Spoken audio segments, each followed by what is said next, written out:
That's kind of cool. There's a new exhibit at the University of South Alabama Archaeology Museum showcasing some of the finds that archaeologists have uncovered during their excavations for the new I-10 Mobile River Bridge project. Fox News' Lee Peck got a look at the exhibit and some of the finds that are still being processed. Living history uncovered on display at South's Archaeology Museum. The new exhibit, Unwritten Archaeology and Oral History of Jim Crow Mobile, gives us a glimpse into the lives of 3 African-American families from Africatown to the port city.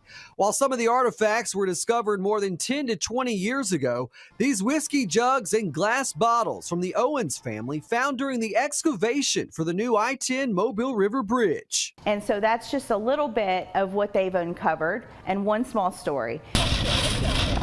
And there's plenty of other stories to tell. South's Archaeology Museum Assistant Director Jen Knutson gives us a behind-the-scenes look at their Center for Archaeological Studies. So in this tray, I see bits of iron, I see bits of brick and mortar.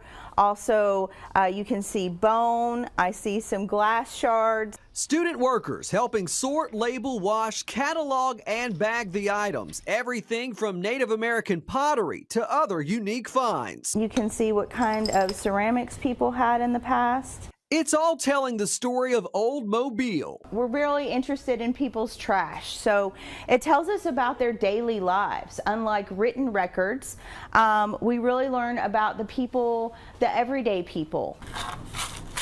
Sifting through what's been collected at 15 different sites along I-10 takes time and patience. All of this stuff has been in the dirt, and it's up to us to pick it out. Savannah Jackson will tell you their eyes are easily trained on what to collect. Some stuff is definitely easier than others, like these bigger pieces of glass and, metal. We have this rather big one here, but we also have to look out for really small things. For example, right in here, there is a really tiny bead. Even the little things giving big insights to the past. So here we have evidence of children.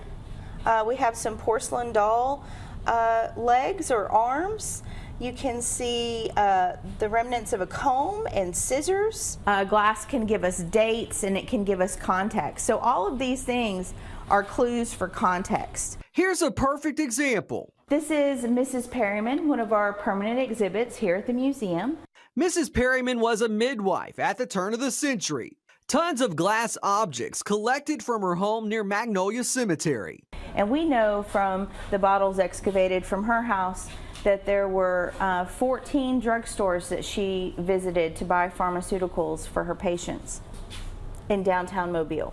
Meanwhile, the work continues, a process that will take up to 2 years before it's finally analyzed and studied. And then at the end, we'll be able to learn more about the past community of Mobile and the culture here. Truly telling the ongoing story of the port city. In Mobile, Lee Peck, Fox 10 News.